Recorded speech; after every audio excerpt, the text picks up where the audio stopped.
Hello, if you've been here before, welcome back. If not, hi, my name is David. I make videos talking about media that I want to talk about. This is my end of the year wrap up for 2025, where I talk about the best books that I read this year. I've seen other people do like a top 10 ranking different books and stuff like that. I could do that, but that's a lot, and that's going to make this video a lot longer. And honestly, it's a lot more fun to me to separate the books that I read through the genres that I read and talk about the top 5 of each of those genres.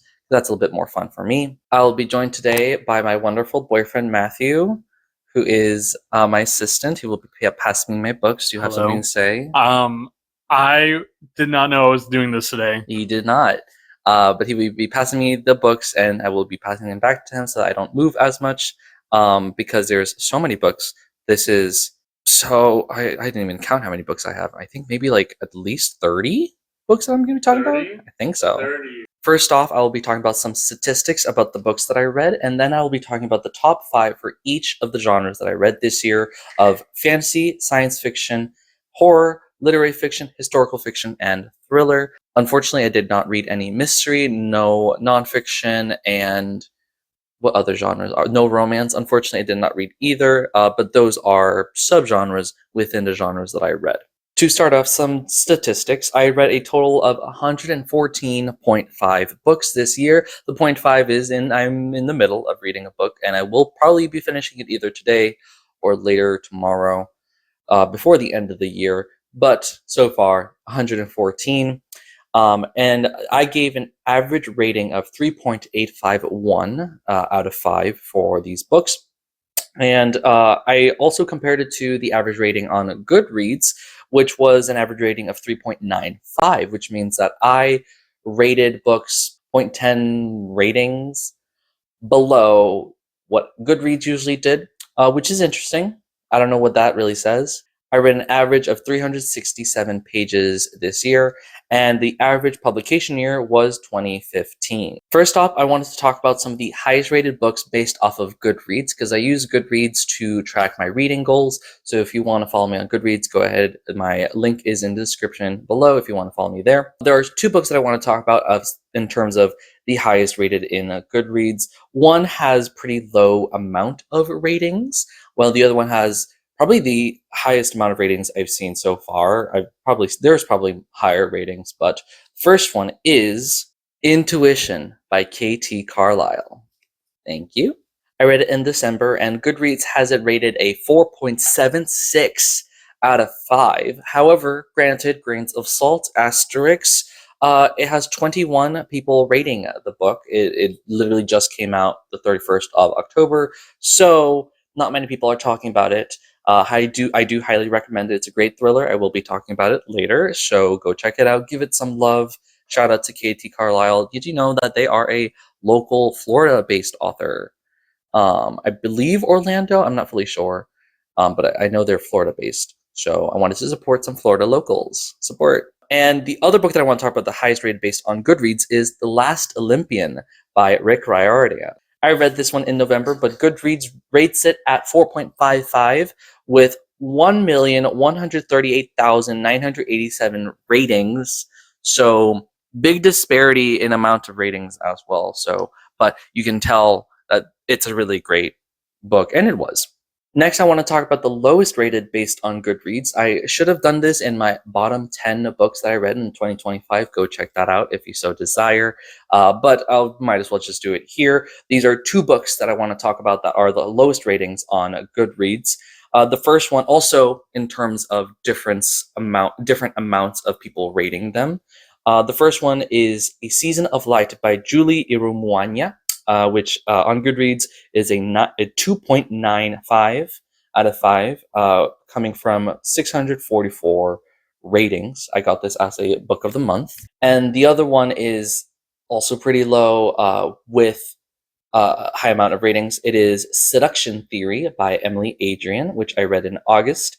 It has a rating of 3.09 with 8,642 ratings. Both of these, I do not agree with how low they are. I think Season is fine. I don't think it deserves a 2.9. I think it deserves a little bit higher. Seduction Theory, I was very surprised of how low it was because I really enjoyed it, but I can see why. but I will be talking about these as we go. I also wanted to briefly mention some of the series that I finished reading this year. I read a total of 7 series that I finished. Did not count how many series I started because that's way too many. But I finished the Percy Jackson series in Olympians, the first 5 books, as you saw with Last Olympian. I also read the Piper McCloud trilogy. So Percy Jackson and Piper McCloud were rereads. This is The Girl Who Could Fly, The Boy Who Knew Everything, and The Girl Who Fell from the Sky by Victoria Forster trilogy. Started off pretty good, was not really good towards the ending. Septimus Heap by Angie Sage. I don't know if you can see. Yeah, you can. 7 books here. Oh, you can only see the last few. Anyways, these I finished this year. Were pretty good series. Also a reread.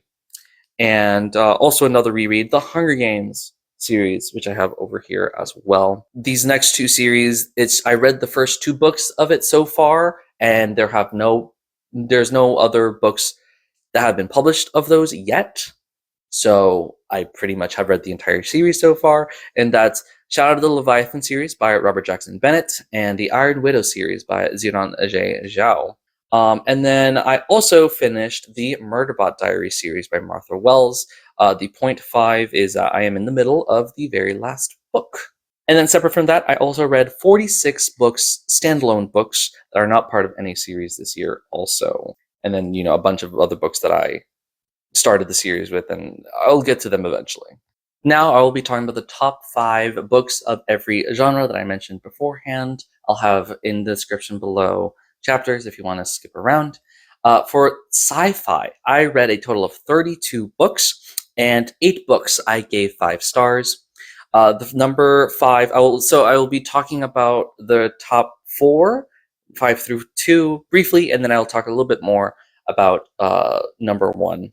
So, number 5 is The Hork-Bajir Chronicles by K.A. Applegate. I gave 5 stars, and it's book 22.5 in the Animorphs series, and it's a great melodrama about the beginning of the Yeerk-Andalite War and the destruction of the Hork-Bajir colony, Hork-Bajir planet. Really good. Number 4 is Of Monsters and Mainframes by Barbara Truelove, which I also give a 5 stars. Really great reimagining of the Universal horror monsters, Dracula, Mummy, oh my god, I'm forgetting, Werewolf. There's also some Lovecraft in there too as well. It was pretty good. Number 3 was Sunrise on the Reaping by Suzanne Collins, which is the prequel of The Hunger Games, Hamish Abernathy's Quarterquell. I have a kill count for this. If you want to watch that, go check it out. Number 2 and number 1 were really hard to choose, but you will see why number 1 is number 1. Number 2 is Local Heavens by K.M. Fajardo, which is a amazing retelling of The Great Gatsby in a cyberpunk futuristic world. Absolutely adored how it was written, adored everyththing about it. However, number 1, you can do that. Yeah. Do you want me to? Yeah. Okay. We'll do the spines and then do the spray. Oh, okay. Yeah. Number 1 is The Murderbot Diaries by Martha Wells. The entire of the series, sure, it's a cop-out because it's 7 books that I'm talking about. These are omnibuses for the novellas, which is books 1 and 2, 3 and 4, 5, and 6 and 7. And I'm in the middle of the 7th book. The Murderbot Diaries is an amazing, amazing diary about Murderbot, who is a robot who has broken through its programming and just wants to watch telenovelas and dramas, but it also has to save the lives of its friends. If I misgender Murderbot, I'm so sorry. Highlights for me are book number 2, Artificial Condition, and book number 5, Network Effect, mostly because of Sec Unit's Murderbot's interactions with Art, or the Perihelion, which is also a different type of robot, a huge ship. Overall, this series has been amazing, and I absolutely adore the sci-fi elements here. It feels like magic, but it's just technology, and that's been really fun. And throughout it all, the language feels so personal and so funny as well. It's a funny story, very bloody as well. A lot of people are killed, but it's all in service to protect the friends of Murderbot, and I really enjoy the connections that it makes in these series. So, highlight of the year so far. I'm so glad to have finished this series this year. I will finish this before the end of the year. I promise to myself. So now for our top 5 fantasy books that I read this year. I read a total of 40 fantasy books, and I gave a total of 6 books 5 stars. I will not be talking about all of those because asterisks. But number 5 is Emily Wilde's Encyclopedia of Fairies by Heather Fawcett, which I gave a 4.5 out of 5. Thank you. It got really close to being a 5 star. I really liked Emily herself and the way that she studies fantasy fairies, like STEM, but also it's folklore, so it was really fun there. Number 4 is also a series. It's the Shadow of the Leviathan series by Robert Jackson Bennett. The first book being A Tainted Cup and A Drop of Corruption. Both are amazing. I liked Drop Corruption more than A Tainted Cup, but both are pretty good. I gave them both 4 stars, 5 stars. Sorry, I gave them both 5 stars because they were both amazing. Also, mystery subgenre.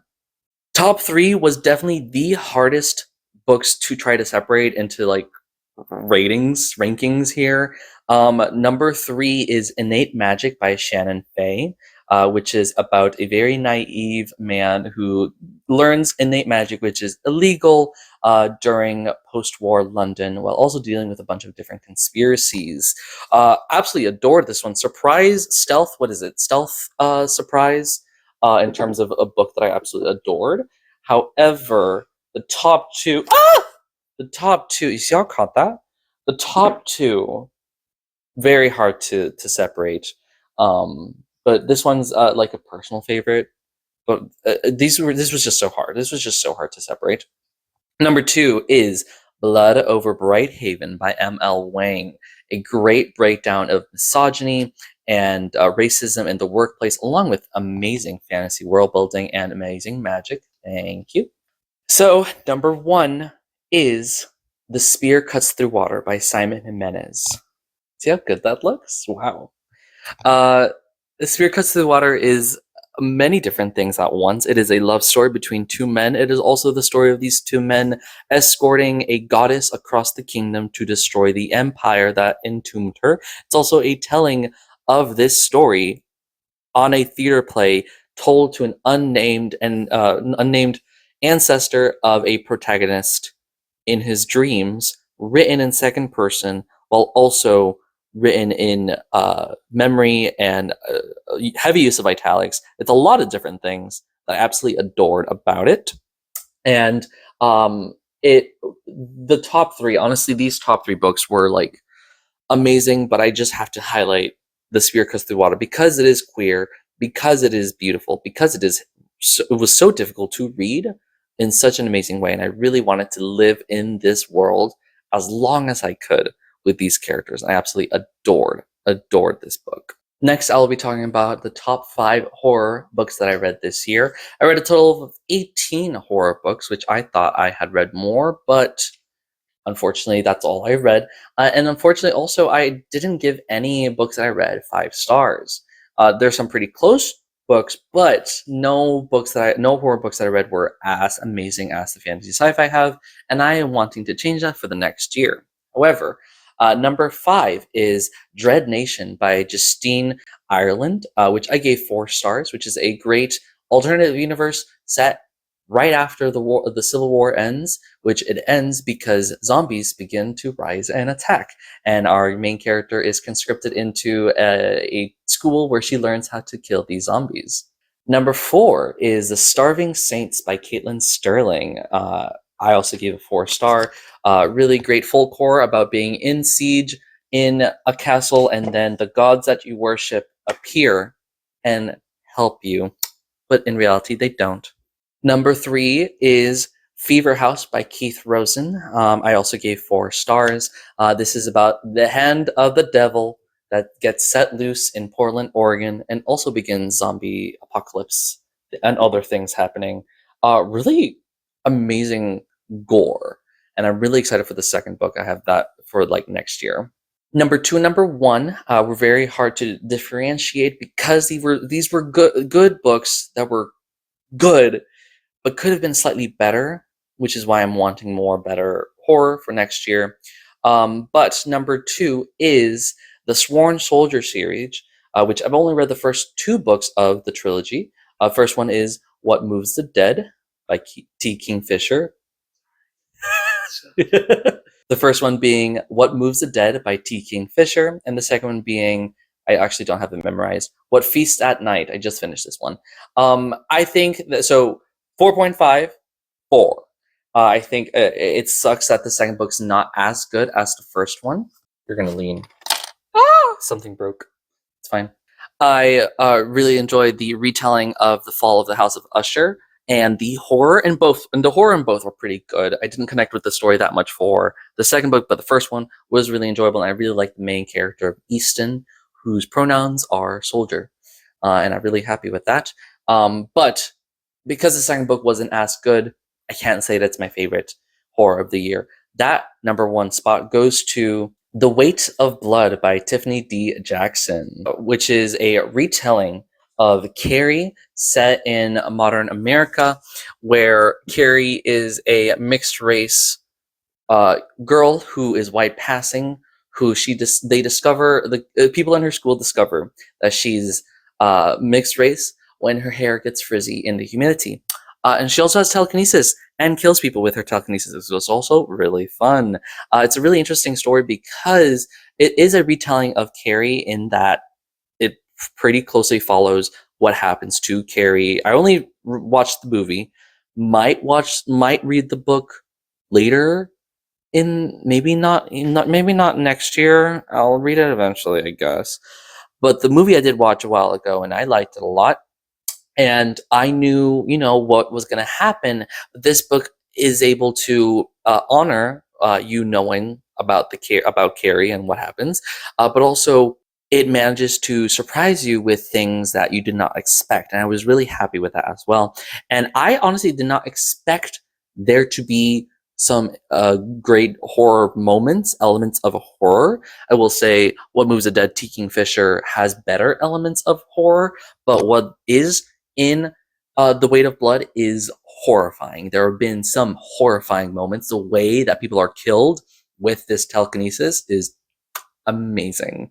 And maybe I wanted more of that, but because of the story, I kind of get why. Either way, this was one of the best horror books that I read this year, and I know that I will be reading even better horror books next year. Next are going to be the top 5 literary genre books that I read. I read 7 of them in total. None of them I gave 5 stars either, so that's also a goal, to read better literary fiction novels. Number 5 is My Friends by Frederick Backman. I gave it 3.5 out of 5. This is my first Backman. Maybe my only Backman. I'm not fully sure. Great manipulation tactics, I will say. Why are you still here? Great manipulation tactics in terms of making me feel stuff when I was reading it, so I'll give it points for that. But yeah, but number 4 is The Ministry of Utmost Happiness by Arundhati Roy. Thank you.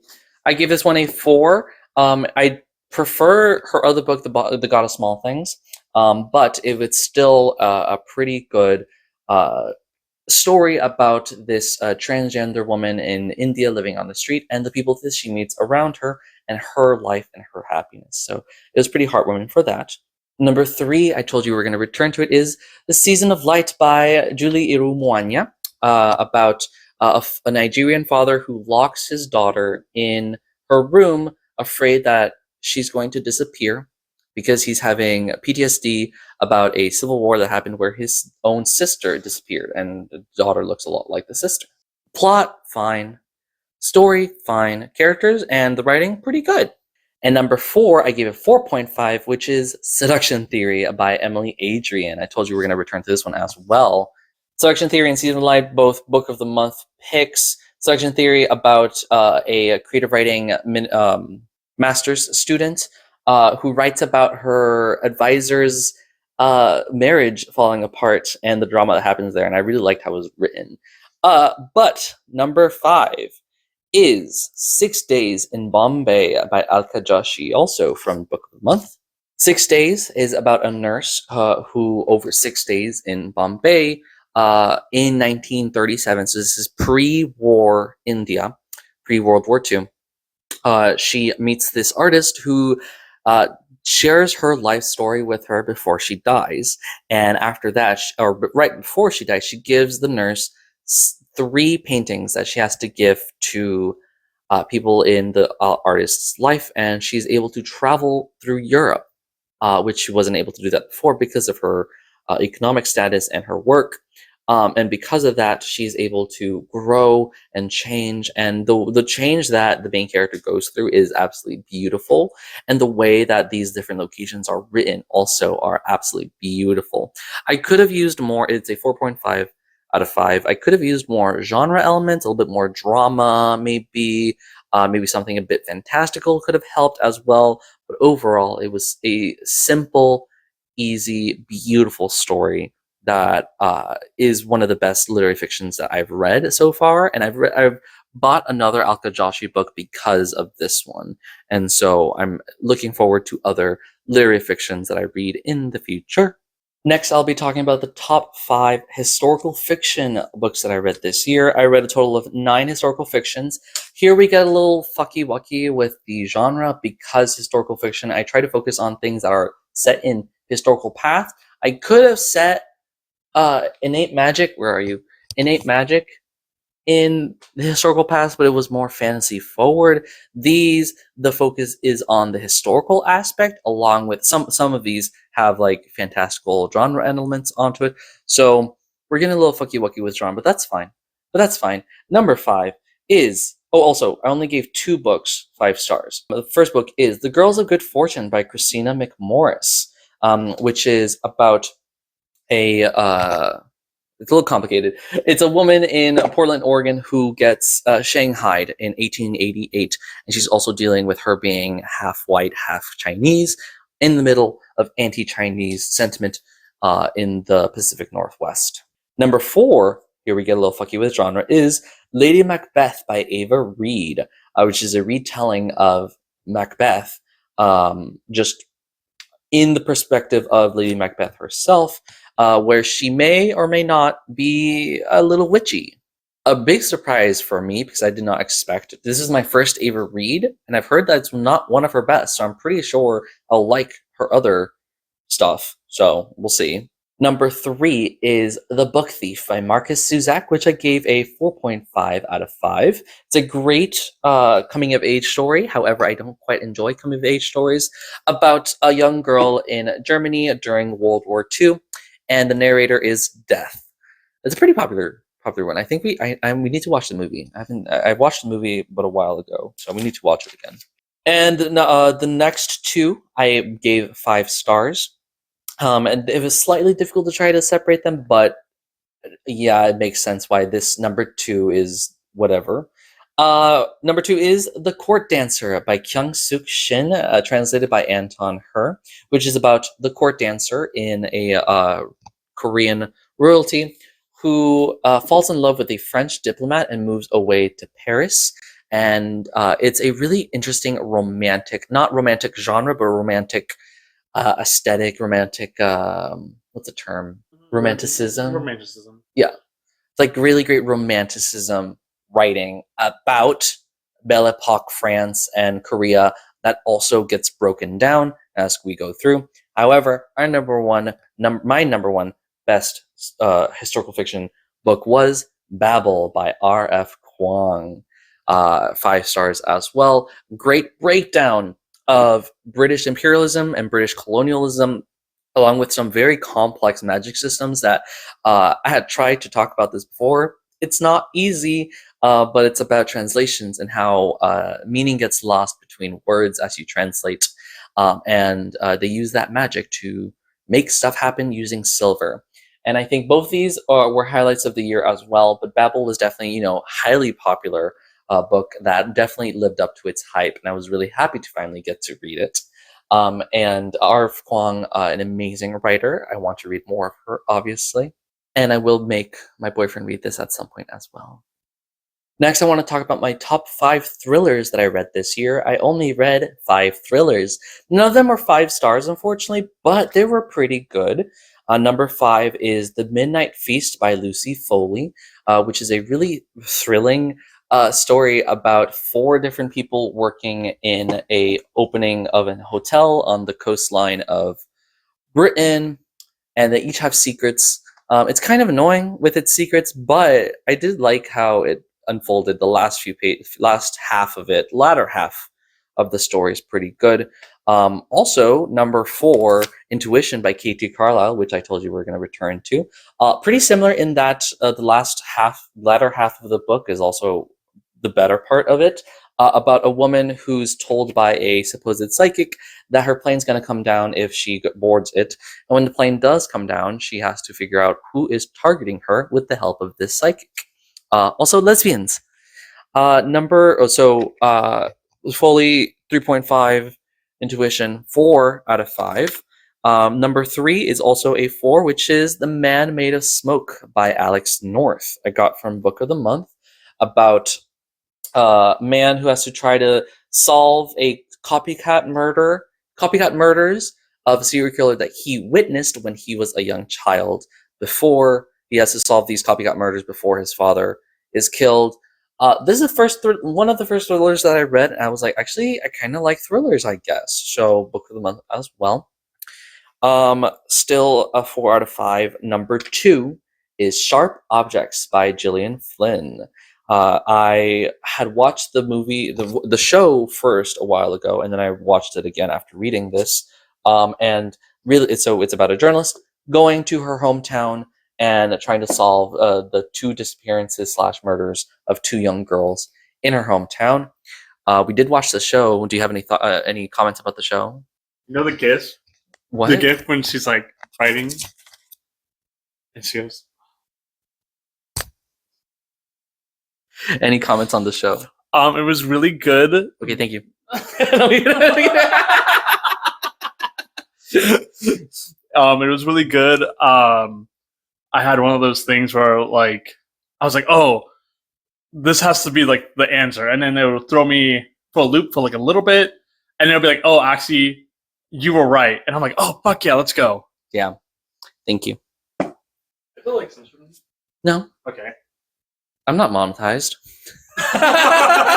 It's been 1 to 5 minutes at least. Yeah, right? it's only within the first 5 minutes, 5 minutes of your video that you cannot say any swear words. Oh, okay. We have a PG-13 now. Yeah. Number 1 is You Belong Here by Megan Miranda. Also Book of the Month. I gave 4.5 out of 5. This was a surprise read for me because I did not expect to enjoy it as much. Also, why are you called You Belong Here? It's literally says you don't belong here, but it's part of the cover, but it's not. Whatever, shut up.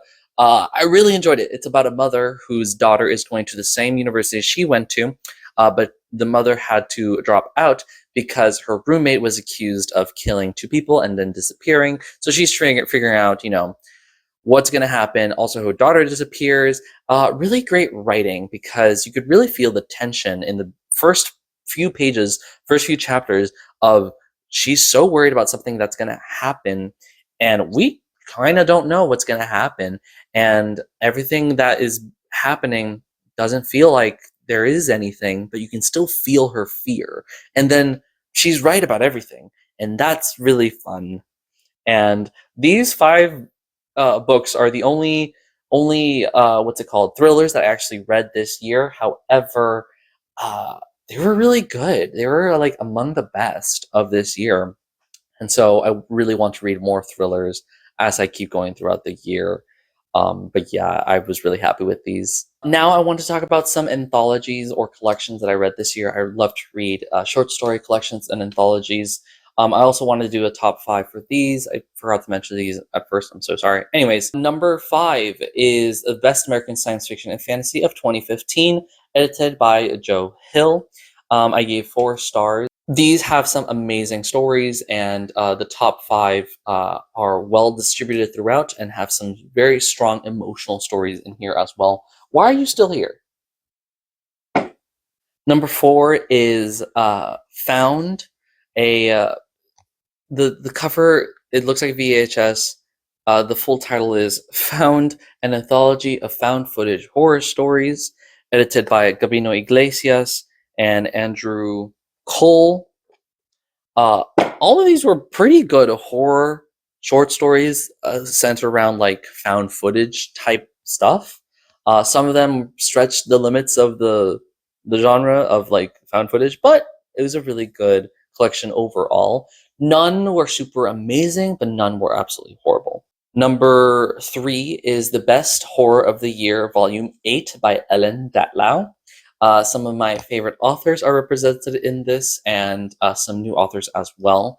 And these were absolutely chilling, and absolutely adored them. Numbers 2 and number 1 were the best collections that I have read this year, which is really fun also because they are at opposite ends of the year. So number 2 is Letters from an Imaginary Country by Theodora Goss. I read it very recently.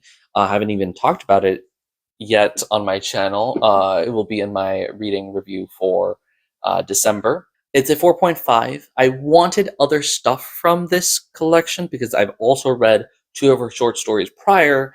However, I didn't get that, but I still enjoyed what was there. And number 1 is Jewel Box by E. Lily Yu. I gave this one a 5 stars. I also read one E. Lily Yu story a while ago, and I got this book because of that.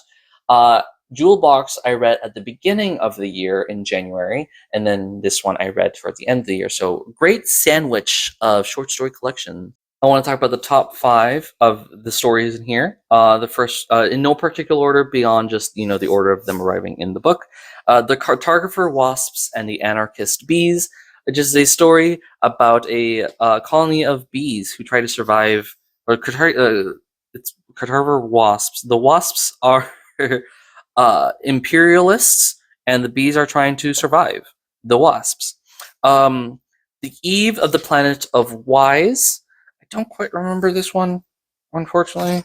Oh, it's about a bunch of women who are left behind after a bunch of rich people leave their dying planet. Oh, yeah. The Time and Variance of Snow. I've talked about this in my top 10 short stories I've read. Go check that out if you so desire. 3 variations on a theme of imperial attire, which is 3 different variations of the Emperor's naked clothing. Emperor's New Clothes. Emperor's New Clothes, but he like the person who makes his clothes is like, yeah, this clothing is invisible. So he's riding around naked. Mm-hmm. That one, really fun. And then the Cat's Tale, which is about a cat who goes to a woman to try to return back to a human because a witch turned them into a human, or turned the human into a cat. And these were some of the best short stories I've read in this year. Thank you. But all 5 of these, I've read a handful more that were fine, but these were definitely some of the best that I've read this year. And yes, these are the top 6 books that I read this year. However, I do not want to say they are the top best books that I read this year because I caught that. You saw that? That's the second time I've caught something like this. You do not fall. Some of these are there are other books that I would prefer than some of these, etc. I cannot rank these because there's just so many that I just don't want to do that. It's not fun for me to do that. But these are the top of those top 5. Some are above the others, etc., etc. But definitely highly recommend all of these 6 and every book that I talked about. I should count how many books that I talked about because that was a lot. And yeah, thank you so much for coming on this journey with me. If you've read any of these books, please let me know. I keep up with my monthly reading wrap-ups because that's where I will be talking a bit more in depth about some of these books that I've talked about previously. I didn't start doing these until March, I believe, March or April. So there's some books that I read here that I read in the first few months that I wasn't able to, whatever. But just keep up with my monthly reading wrap-ups and I'll have much more in-depth books that I talk about. And yeah, Thank you so much for watching. Don't forget to like, comment, and subscribe. Share with your friends. Let me know what you think. Do you have anything to sign off? Say anything and say goodbye. We're going to be streaming Yes. Stardew Valley.